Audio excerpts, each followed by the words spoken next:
हामीले आजको यात्रा हेटौडादेखि लगभग 65 किलोमिटर उत्तरतिर दामन हुँदै पालुङको अङ्गुरे सहरमा आइपुगेका छौँ। मेरो पछाडि यहाँले देखिरहनु भएको छ ठुलो हिमाल छ, साथै एउटा मन्दिर देखिरहेका छौँ।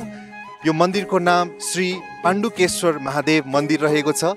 यो मन्दिरभित्रको संस्कृति, यो मन्दिरभित्रको रहस्य, साथै यसको स्थापना र यो मन्दिरले कुन प्रकारको महत्त्व लिइरहेको छ यसको बारेमा हामी जानकारी लिन गइरहेका छौँ। आउनुहोस्, मलाई साथ दिनुहोस्। धन्यवाद।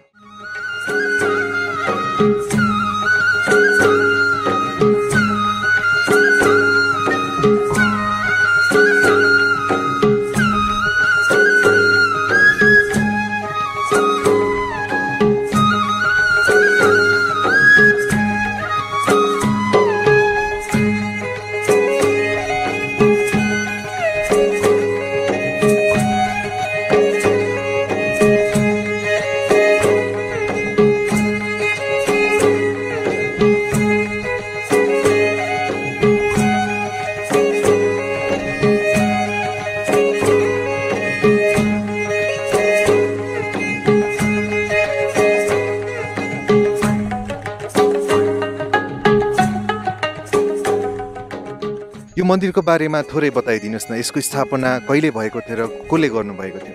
यो मन्दिरको स्थापना भन्नाले चाहिँ यो परापूर्व कालदेखिकै मन्दिर भन्ने भनाइ छ र यो चाहिँ करिब करिब लिच्छवी कालदेखि नै शुभारम्भ भएको भन्ने भनाइ छ। र यो मन्दिर पहिला शिलाबाट बनेको थियो अरे हाम्रा पूर्वजहरूले भनेअनुसार, र त्यसपछि यो 1972 सालको उसबाट बाढीबाट त्यो मन्दिर बगायो। त्यसपछि त्यसलाई फेरि झिँगटीको छानाको रूपमा मन्दिर बनाइएको, र त्यो मन्दिर पनि विक्रम सम्वत 2037-38 सालतिर त्यो पनि जीर्ण भइसकेपछि यहाँका जनप्रतिनिधि, तत्कालीन जनप्रतिनिधि र यहाँका मोहीहरू, स्थानीय भक्तजनहरूबाट मिलेर फेरि त्यसलाई चाहिँ जीर्णोद्धार गरेर बनाइएको, स्थापना गरिएको भन्ने भनाइ थियो। र अहिले पछि 72 सालको यो हालैको महाभूकम्पले यसलाई क्षतिग्रस्त बनाइसकेपछि अनि यो नेपाल सरकार भूकम्प पुनर्निर्माण प्राधिकरण अन्तर्गतबाट 74-75 सालको बजेटबाट यो पुनर्निर्माण भएको छ, र यो पुनर्निर्माणको लगभग 95% काम सिद्धिएको छ, र अब 5% काम बाँकी रहेको छ। र यो चाहिँ एकदम ऐतिहासिक र धार्मिक र यहाँको यस क्षेत्रको आराध्य देवकै रूपमा मानिएको मन्दिर हो। विशेष गरी यहाँको मुख्य विशेषता भनेको फागु पूर्णिमाको पर्व हो। त्यो पर्वका दिन चाहिँ यहाँको जुन महादेवको मुकुट छ त्यो मुकुटलाई हामी नजिकैको यहाँ सिमन्याङमा रहेको विखेश्वर महादेवको मन्दिर छ, त्यहाँ मुकुट लैजान्छौँ। त्यो मुकुट लगिसकेपछि त्यहाँ मुकुटलाई त्यहाँ भेला गराएर त्यहाँको मेला भरिसके पश्चात हामी त्यो मुकुटलाई यहाँ फिर्ता लिएर आउँछौँ, र त्यो फिर्ता ल्याइसकेपछि हामीले फेरि त्यसलाई त्यो मुकुटलाई उहाँ लगेको पछि भनाइ छ त्यसलाई चोख्याउनुपर्छ भनिसकेपछि यहाँ चाहिँ लघुरुद्री गर्ने र त्यहाँ ल्याएको अक्षताहरूबाट चाहिँ भोजन प्रसाद आदि वितरण गर्ने एउटा त्यो छ फागु पूर्णिमाको विशेष। अर्को ठुलो एकादशीको दिन यहाँ मेला लाग्दछ। त्यसै गरी अर्को हामीले चाहिँ यहाँ बाला चतुर्दशी, जसलाई सतबीज छर्ने पनि भनिन्छ, त्यो दिन विशेष हुन्छ। यहाँ बत्ती बाल्नेहरू र भिडमभिड एकदम भक्तजनहरूको हुन्छ, र तीज मेला लाग्दछ। यहाँ महिलाहरूको महान चाड तीजको बेलामा पनि यहाँ चाहिँ भव्य मेला लाग्दछ। अनि त्यसै गरी अहिले भर्खरै मात्र यो चाहिँ पछि शुभारम्भ भएको हो। श्रावण महिनाभरि यहाँ बोलबम यात्रा गर्ने, यहाँबाट चाहिँ गएर नजिकैको त्यहाँ शङ्खमूल भन्ने चाहिँ हाम्रो नारद तीर्थ छ, त्यहाँबाट जल ल्याएर जल यहाँ चढाउने खालको चाहिँ साउन महिनाभरि मेला लाग्ने, र त्यसलाई श्रावणको अन्तिम सोमबारका दिन समापन गर्ने पनि प्रचलन छ। र त्यसै गरी यहाँबाट असार महिनामा पूर्णिमाको दिन यहाँ मङ्गलेश्वर नजिकै त्यहाँ शिला मङ्गलेश्वर महादेव छन्, त्यहाँ पनि यहाँको चाहिँ मुकुट लगेर त्यहाँ पूजाआजा गरेर फर्किने, यस्ता धेरै चाहिँ पर्वहरू चल्छन्। र ती पर्वहरूमा चाहिँ विशेष भिड लाग्छ, जसमा चाहिँ हामीले हाम्रै समितिको तर्फबाट स्वयंसेवकहरू नै खटाएर चाहिँ यहाँ चाहिँ व्यवस्थित गर्नुपर्ने अवस्था आउँछ भने अघि पछि नित्य पूजामा भक्तजनहरू आफ्नै ढङ्गले आएर पूजा आराधना गरेर जाने गर्नुहुन्छ। यहाँ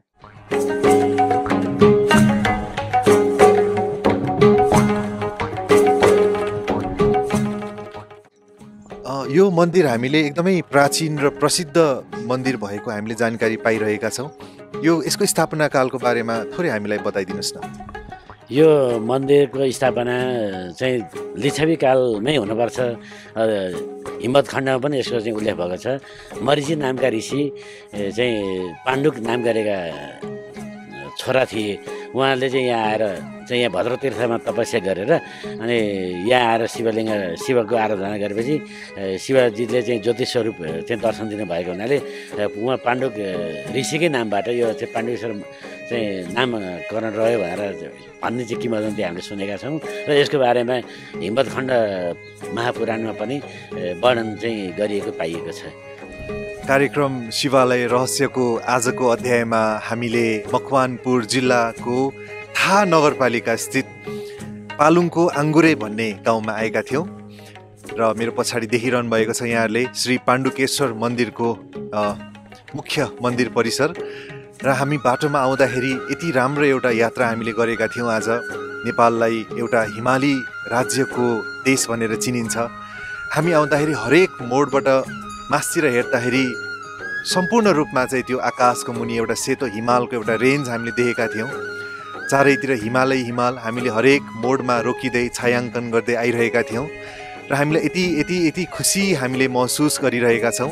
एउटा सुन्दर वातावरण, हावामा पनि यहाँ सुगन्ध भएको हामीले अनुभव गरिरहेका छौँ। पक्कै पनि यो ठाउँमा हुन त धेरै भक्तजनहरू आइपुग्नु भएको छैन, त्यही भएर होला सायद हामीले यो कार्यक्रमको सुरुवात गरेका छौँ। जुन कार्यक्रममा हामीले नेपाल अधिराज्यमा रहेको मेचीदेखि महाकालीसम्मका एकदमै दुर्गम स्थलमा रहेको प्राचीन एवं प्रसिद्ध तथा उत्कृष्ट शिवका मन्दिरहरू दर्शन गरेर यहाँहरूलाई हामीले एउटा मनोरञ्जन गराइरहेका छौँ। यसको साथसाथै आउँदो अध्यायमा पनि हामीले नेपालको अनेक स्थानमा गएर पक्कै पनि यहाँहरूलाई अरू मन्दिरहरूको दर्शन गराउनेछौँ। आजको कार्यक्रमबाट म विनोद अग्रवाललाई बिदा दिनुहोला। धन्यवाद, नमस्कार, ओम शान्ति।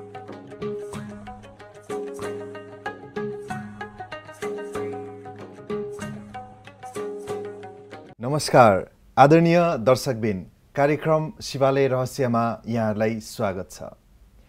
विश्व रक्षक शिव बाबाले सृष्टिको आदिकालदेखि नै हामी सबै मनुष्य आत्माहरूको रक्षा गर्दै आइरहनु भएको छ। नेपालको ठाउँ ठाउँमा, गाउँघरमा, हरेक सहरमा सबैभन्दा धेरै मन्दिर अवश्य पनि शिव बाबाको नै बनाइएको छ। त्यसै सिलसिलामा आज हामी विशेष नेपालको मकवानपुर जिल्लाको पाण्डुकेश्वर महादेव मन्दिर पुगेका छौँ र भर्खरै यहाँहरूले देख्नुभयो पाण्डुकेश्वर महादेव मन्दिरको सुन्दर दृश्यलाई। जुन जिल्लामा राजा महाराजाहरूको पनि बास रहेको थियो त्यस्तो ऐतिहासिक ठाउँमा आज हामी पुगेका छौँ र यो भन्दै गर्दा एउटा सानो भनाइ मलाई याद आइरहेको छ। लोग कहते हैं पैसा रखो बुरे वक्त पर काम आएगा, हम तो कहते हैं महादेव पर यकीन रखो बुरा वक्त ही नहीं आएगा। यही भनाइको साथसाथै आजको विशेष कार्यक्रम शिवालय रहस्य सुरु गर्न गइरहेका छौँ। यस मन्दिरलाई अझै नजिकबाट हामीले जान्ने र बुझ्ने कोसिस गर्नेछौँ र यसको लागि हामीसँग कुराकानी गर्न आउनुभएको छ आदरणीय दिपा दिदीज्यू। आउनुहोस्, उहाँलाई स्वागत गरौँ। कार्यक्रम शिवालय रहस्यमा यहाँलाई स्वागत छ। नमस्कार। ओम शान्ति। ओम शान्ति। दिदी, विगतका केही श्रृङ्खलाहरूदेखि हामीले शिव बाबासँग सम्बन्धित अनेक प्रश्नहरू, रहस्यहरूको उद्घाटन गरिरहेका छौँ। आज विशेष पाण्डुकेश्वर मन्दिर दर्शन तथा भ्रमण गर्दा गर्दै महिला दिदीबहिनीहरू र शिव बाबाको एकदमै नजिकको एउटा सम्बन्ध रहेको याद आइरहेको थियो, त्यस्तो महसुस भइरहेको थियो। किनकि विशेष त नेपालमा धेरैवटा चाडपर्व मनाइन्छ, त्यसमा पनि हरितालिका तीज, यो पर्वलाई महिला दिदीबहिनीहरूले बडो स्नेहको साथमा मनाउने गरेका छन्। यस पर्व र शिवालयको के सम्बन्ध रहेको छ? धेरै धेरै धन्यवाद प्रश्नको लागि। सबैभन्दा पहिला त सम्पूर्ण मेरा प्यारा प्यारा दिदीबहिनीहरूको लागि तीजको उपलक्ष्यमा बधाई छ र साथसाथै तीज पर्व, हरितालिका तीज जसलाई हामी भन्ने गर्दछौँ, यो आफैमा बडो आध्यात्मिक रहस्य लुकेको पर्वको रूपमा रहेको छ र विशेष गरेर तीजको दिनमा दिदीबहिनीहरू वर राम्रो मिलोस्, सदा सुहागिन बन्न पाऊँ भन्ने शुभ सङ्कल्पका साथ विशेष व्रत लिने गरिन्छ। र हामी सुन्दै पनि आइरहेका छौँ कि स्वयं पार्वतीजीले पनि बडो कठिन तपस्या गर्नु भएर नै शिवजीलाई वरको रूपमा पाउनुभयो भने वास्तवमा पार्वती भनेको को हो त? के साँच्चै नै व्रत लिएपछि हामी सदा सुहागिन बन्न सक्ने हौँ त? यिनै कुराहरू हामीलाई जान्न अति जरुरी छ। यिनै कुराहरू तीज पर्वबाट हामीलाई सिकाउने काम गर्दछ। यो अर्थमा सर्वप्रथम पार्वती अर्थात् जसको एउटा पुरुषार्थी जीवन, जसलाई इन्डिकेट गर्न खोजिएको छ, जसको पावन वृत्ति हुन्छ, अर्थात् एउटा प्योर सोच रहन्छ, जसमा पल पलमा परिवर्तन हुने शुभ सङ्कल्प राखिरहन्छ भने उसलाई नै पार्वती भनेर भनिन्छ। जो सदैव पारवतनमा रहन्छ उसैको नाम पार्वती हो। पार्वतीले कुन किसिमको व्रत लिनुभयो त? न पार्वतीले आफ्नो वृत्ति, आफ्नो सङ्कल्पलाई शुद्ध बनाउने व्रत लिनुभयो। कुनै निराहार बसेर भोकै बसेर नै व्रत लियो भन्ने यो कुरा नभइकन आफ्नो मनमा आउने अनेक प्रकारको अशुद्ध सङ्कल्प विकल्प आजदेखि म लिने छुइनँ है भन्ने यो हिसाबले व्रत लिएको हो।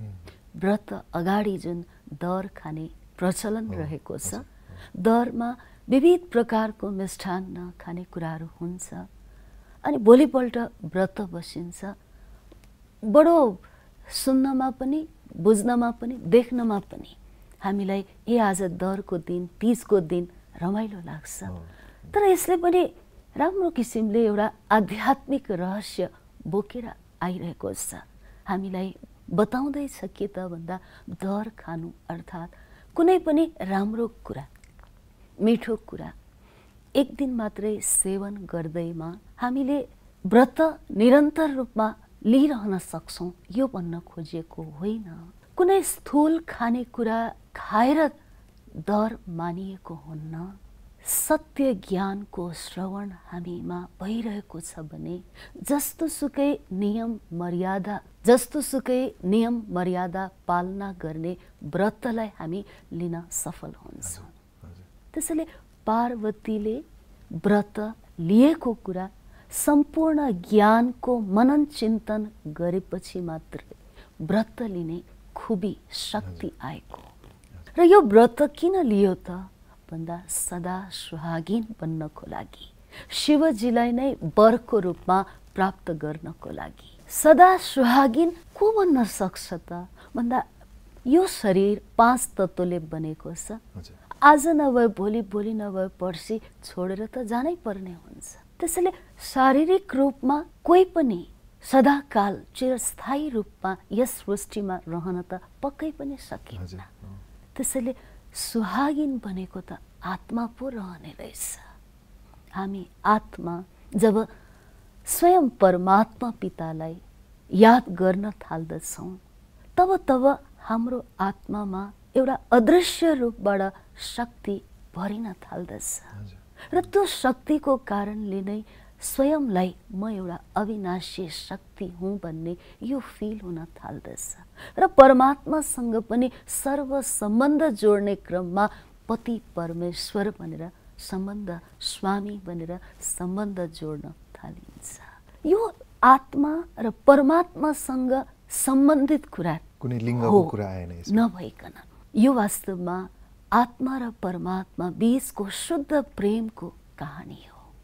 त्यसैले आत्मालाई सदा सुहागिन बनाउनको लागि परमात्मा पिता, परमात्मा स्वामी, परमात्मा साजन के बताउनुहुन्छ त भन्दा जो आत्मा जसरी सदा सुहागिनको खुट्टामा बिच्छी लगाएको हुन्छ त्यसरी नै सदा सर्वदा परमात्माको स्पष्ट मत रूपी बिछी लगाउनु है। कहिले पनि परमात्माको मत विपरीत कुनै कार्य नगर्नु। घुङ्गुरु लगाइन्छ, सदैव स्वयं पनि खुसीमा रहनु, त्यो घर परिवारलाई पनि खुसी दिलाउनु। कमर बन्द अर्थात् लगाइन्छ पेटी के को लागि त भन्दा दृढताको कमर बन्द लगाउनु पक्कै पनि। र त्यसै गरिकन बाजु बन्द भनेर लगाएको देखाइन्छ।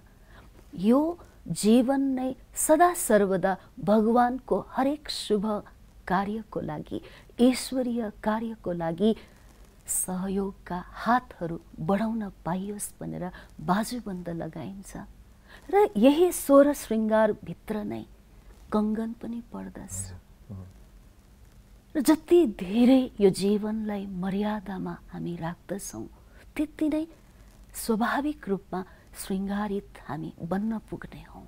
त्यसैले मर्यादाको कङ्गन लगाएको देखाइन्छ भने सदा सुहागिन जसले औँठी लगाएको हुन्छ परमात्माबाट अष्ट शक्ति अष्ट सिद्धि प्राप्त गरेर सम्पूर्ण कमजोर स्वभाव संस्कारमाथि विजय प्राप्त गर्ने त्यो औँठी लगाएको हुन्छ भने वस्त्र सुहागिनको रातै देखाइदिन्छ।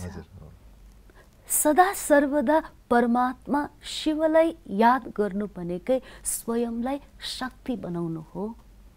यो शक्तिको प्रतीक रातो वस्त्र देखाइदिएको हो र विशेष देवी देवताहरूको हरियो र पहेँलै देखाइदिन्छ। यसको पनि आफ्नै किसिमको अर्थ रहेको छ। जीवनमा सदा सुखको साथसाथै प्रेममय जीवन छ भने कहिले पनि दुःख हुँदैन। यो किसिमको कपडा लगाएको देखाइन्छ। सतयुगी देवी देवताहरूमा हरेक देवी देवताको पहिरनलाई यदि निहालेर हेर्ने हौँ भने रातो पहेँलो हरियोकै सम्मिश्रण हामीले पाउने गर्दछौँ। यसै गरिकन सदा सुहागिनको मङ्गलसूत्र भनौँ, एक प्रकारले भनौँ वैजयन्ती मालाको रूपमा देखाइन्छ। जसले सम्पूर्ण विकारहरूमाथि विजय प्राप्त गर्दछ उनै त्यस मालाको भागीदार बन्दछ भने कानमा कुण्डल पनि देखाइन्छ। जति धेरै धैर्यतापूर्वक यो जीवनलाई अगाडि बढाउन सक्नेछौँ त्यति नै त्यो कुण्डलको श्रृङ्गार आफूले आफैलाई गरेको मानिन्छ भने साथसाथै मुखमा लाली अर्थात् जसको मुखबाट हर हमेशा मधुर बोल निक्लिन्छ। एक प्रकारले मुस्कान उसको जीवनमा कायम रहन्छ भने स्वाभाविक रूपमा लालीबाट श्रृङ्गार गरेको भयो।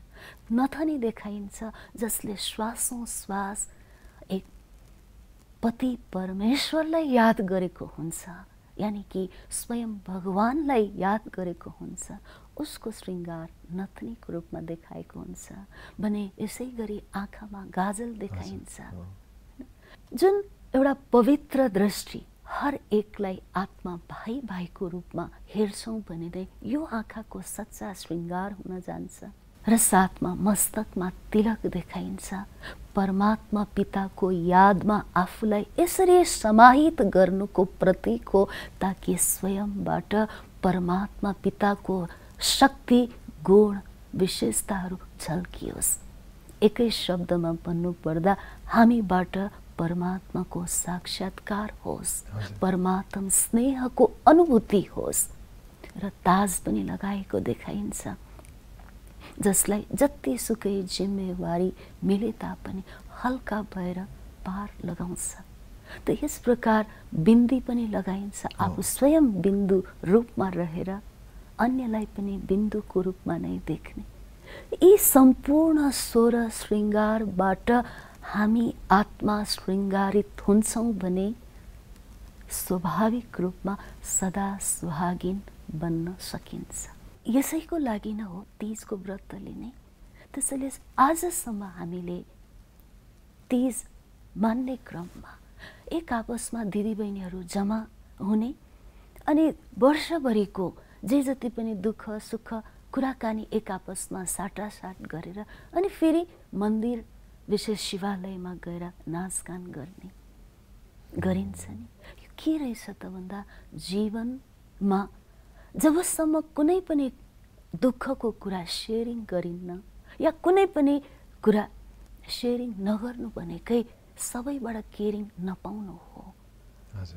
एक त हामी एक आपसमा मनमा कुनै किसिमको मैलो भाव नराखिकन सेयरिङ गर्न जरुरी छ। आफ्नै परिवार बीचमा पनि सदैव नाच्नु छ, अर्थात् एकको अर्कोसँग स्वभाव संस्कारको रास मिलाइरहनु छ। यो सन्देश दिन खोजिएको हो तीजबाट। तर आज हामी कुन रूपमा तीजलाई लिइरहेका छौँ हामी आफैलाई नै थाहा छ। कहाँ भित्री आत्माको श्रृङ्गार सजावटको कुरा, कहाँ बाहिरी रूपबाट मात्रै सुसज्जित भइरहेका छौँ। एकदमै राम्रो दिदी, यहाँले यो विशेष तीजको जुन रहस्यमय कुरा आज हामीलाई वर्णन गर्नुभयो। पक्कै पनि यो कार्यक्रम हेरिरहनु भएको महिला दिदीबहिनीहरूको लागि एउटा शिक्षाको रूपमा उहाँले लिनुहुन्छ र आउने तीजमा पक्कै पनि यी सबै कुराहरू मध्यनजर गरेर यसलाई यसरी नै फलो गर्ने हामीले आश गरेका छौँ। र शिवालयमा हामीले तीजको बारेमा त दिदी थाहा पायौँ, यहाँले भन्नुभयो महिला दिदीबहिनी शक्तिको रूप हुनुहुन्छ, त्यसरी शिवशक्ति। तीज पनि थाहा पायौँ, शक्ति पनि थाहा पायौँ, शिवरात्रि पनि अवश्य शिवालयसँग सम्बन्धित छ। तर यस शिवालयमा फागु पूर्णिमा पनि बडो धुमधामको साथ मनाउने, बोलबमका पनि श्रद्धालुहरू त्यहाँ आउने, चारैतिरबाट यो पर्वलाई पनि शिवालयमा मनाउने हामीले सायद पहिलोपटक नै यस मन्दिरमा जानकारी पाएका थियौँ। यो कसरी हामीले स्पष्ट रूपमा बुझ्न सकिन्छ? वास्तवमा फागु पूर्णिमा भन्ने बित्तिकै यसमा पनि बडो सूक्ष्म आध्यात्मिक रहस्य लुकेको छ। हामीले पुराणमा सुन्ने गरेका थियौँ कि विशेष गरेर भक्त प्रह्लाद, हिरण्यकश्यप अनि होलिका यसैबाट नै होली मनाउने पर्व हो भनेर हामीले बुझ्दछौँ। हामी त्यसमा नलागौँ। तर जुन मेन पात्र होलीमा यी तीनजनालाई नै देखाइन्छ। हिरण्यकश्यप कसलाई भनिन्छ त भन्दा जसलाई एउटा वरदान मिलेको थियो कि कसैले पनि मार्न नसकियोस् भनेर। थियो त राजा नै, दुईवटै पावर उनको हातमा भयो। एक त राज्य सत्ताको पनि पावर भयो, अर्को फेरि कहिले मर्न नपर्ने पनि वरदान मिलेको कारण के हुन्छ होला विचार गरौँ। जब कसैको पनि हातमा पावर आउँछ भने उसको स्वरूप कतिखेर कसरी बदली हुन्छ थाहै हुन्न। त्यसैले गर्दाखेरि हिरण्यकश्यप भन्ने बित्तिकै हामीले नेगेटिभ रोलको रूपमा पाउने गर्दछौँ। एक प्रकारले क्रोधित, घमण्डी, अनेक अवगुणहरूको प्रतीक हिरण्यकश्यप। आखिर त्यो संस्कार कोसँग छ त? कतिखेर को हिरण्यकश्यपको पार्ट प्ले गरिराखेको हुन्छ कसले थाहै हुन्न। भने दोस्रो पात्र होलिका, जसलाई पनि वरदान मिलेको थियो। कुन चाहिँ वरदान त भन्दा जसलाई आगोमा राखे तापनि कहिल्यै पनि नजल्ने भनेर। आफूलाई नजल्ने वरदान मिल्नुको कारणले प्रह्लादलाई लिएर उसलाई खतम गर्ने सङ्कल्प त आयो नि उनमा। त्यसैले होलिका भनेको गलत सोचको प्रतीक, आफ्नो उन्नतिको लागि अरूलाई भस्म गर्ने, अरूलाई बिगार्ने सोच भएको जसको नाम हो होलिका। भने प्रह्लाद अर्थात् भनिन्छ प्रभु की औलाद भनेर। स्वयं भगवानको सन्तान थियो नि त। भगवान प्रतिको आस्था, विश्वास, श्रद्धा र भगवान प्रतिको अटुट विश्वासको कारणले गर्दा नै स्वाभाविक रूपमा होलिका स्वयंले लिएर बस्दा पनि जल्न पाएन, किनकि नस नसमा परमात्मा प्रति निश्चय थियो, विश्वास थियो, जसको प्रतिफल जल्न त जल्यो, होलिका आफै जलिन्। तर भक्त प्रह्लादलाई केही पनि भएन। भने यो तीनै पात्रलाई हेरेर हामीले के सिख पाउँछौँ त भन्दा कुनै पनि पर्व आउनुको अर्थ हामीलाई केही न केही कुरा शिक्षाको रूपमा दिनको लागि हो। यो तीनै पात्रमा भएको संस्कार हामी सम्पूर्ण मानवमा रहेको छ। कहिले हामी हिरण्यकश्यपको पार्ट, कहिले होलिकाको पार्ट, त कहिले भक्त प्रह्लादको पार्ट प्ले गरिरहेका हुन्छौँ। र होली शब्द जसले यही कुरा सिकाउन खोजिएको छ, होली अर्थात् भयो कि यो कुरा, पास्ट इज खतम, पास्ट। सक्यो। कुनै पनि पास्टको कुरा सोचेर सम्झेर अबको दिनमा अबको समयमा दुखी बन्नु छैन। अर्को होलीको अर्थ हो पवित्र, प्योर। सदैव हामी स्वयं परमात्मा पवित्रताको सागर, उहाँको सन्तान भएको हिसाबले पवित्रता त हाम्रो स्वधर्म हो, नैसर्गिक अधिकार हो। त्यसैले घरमा झगडा हुनुको कारणलाई यसो विचार गर्ने हो भने कहिलेकाहीँ अस्वच्छताको कारणले गर्दा राखेको कुरा एक ठाउँबाट अर्को ठाउँमा राखिदिन्छ, त्यो बेला नै के हुन्छ त झै झगडा हुन्छ। जहाँ धेरै फोहोर मैला हुन्छ त्यही झगडा हुन्छ। किन? किनकि आत्माले त्यो पवित्रता स्वच्छता खोजेको कारण पाउँदैन नि, त्यो बेला झगडा हुने। त्यसैले होली अर्थात् पवित्र बन्नु। होली भन्ने बित्तिकै रङ्गको पर्व भनेर हामी बुझ्ने गर्दछौँ। कुन चाहिँ रङ्गको पर्व त भन्दा आत्माको 7वटा मौलिक गुणको रङ्गको पर्व हो। जसरी नै हामी भन्छौँ आत्मा आनन्द स्वरूप छ, आनन्दको रङ भनेको पर्पल कलर। यसरी नै ज्ञान स्वरूप आत्मा भएकोले जसको नीलो प्रकाश देखाइदिन्छ, आत्मा शान्त स्वरूप भएको कारण जसलाई स्काई ब्लू देखाइदिन्छ भने आत्मा प्रेम स्वरूप भएकोले ग्रीन कलर देखाइदिन्छ, आत्मा सुख स्वरूप भएकोले गोल्डन कलर देखाइदिन्छ, अनि आत्मा पवित्र स्वरूप भएको कारणले अरेन्ज कलर देखाइदिन्छ, आत्मा शक्ति स्वरूप भएकोले रेड कलर देखाइदिन्छ। अब विचार गरौँ, परमात्मा ज्ञान सुख शान्तिको सागर हुनुहुन्छ, उहाँको हामी सन्तान स्वरूप हौँ। त्यसैले उहाँसँग सम्बन्ध जोड्नु भनेको प्रभुको रङ्गमा स्वयं आत्मालाई रङ्गाउनु हो र हामी स्वयं यसको स्वरूप भएर अन्यलाई पनि यिनै रङ्गहरूबाट सजाउँछौँ र मिठो बोली बोल्ने मिठाई खिलाउँछौँ भने स्वाभाविक रूपमा सही ढङ्गले फागु पूर्णिमालाई मनाएको मानिन्छ। कति हेर्दाखेरि साधारण देखिन्छ दिदी, रङहरू ल्यायो, अबिर खेल्यो, मनायो, खायो, तर वास्तविक रूपमा भगवानले दिनुभएको सन्देश त यस्तो पो रहेछ। पक्कै पनि यस पर्वलाई पनि आगामी दिनहरूमा हाम्रो सम्पूर्ण दर्शक महानुभावहरूले कसरी मनाउनुपर्छ भनेर थाहा पाउनु भएको छ र यसरी नै आगामी श्रृङ्खलाहरूमा फेरि अन्य प्रसङ्गहरू लिएर आउनेछौँ। यहाँले आज अमूल्य समय दिनुभएको छ, यहाँलाई धेरै धेरै धन्यवाद छ। नमस्कार। धन्यवाद। आदरणीय दर्शक महानुभावहरू, सर्वप्रथम त पुरुष दाजुभाइहरूलाई यहाँ भन्न चाहन्छौँ कि हामी पनि पार्वती समान आत्मा रहेछौँ। परमात्माको निकटमा रहेर हामीले पनि आफूलाई श्रृङ्गार गर्नुपर्ने हुन्छ। जसरी एउटा स्त्रीले आफ्नो शिरदेखि पाइतालासम्म श्रृङ्गार गर्छन्, त्यो केवल एउटा शारीरिक श्रृङ्गार नभएर एउटा आत्माले आफ्नो सम्पूर्ण स्थिति प्राप्त गर्नको लागि कुन कुन कुरामा ध्यान दिनुपर्छ भन्ने विषयमा आज हामीले विस्तृत रूपमा जानकारी प्राप्त गरेका छौँ। साथसाथै आउँदो होली पर्वको यहाँहरूलाई अग्रिम नै शुभकामना र कसरी होली मनाउनुपर्छ, कसरी रङ खेल्ने, कस्ता कस्ता कुराहरूमा ध्यान दिने, यी सबै कुराको आध्यात्मिक उद्घाटन आज भइसकेको छ। आगामी दिनहरूमा, आगामी श्रृङ्खलाहरूमा यस्तै रोचक प्रसङ्गहरू लिएर यहाँको माझमा हामी आउनेछौँ। आजको लागि म विनोद अग्रवाललाई बिदा दिनुहोस्। फेरि भेटौँला। नमस्ते।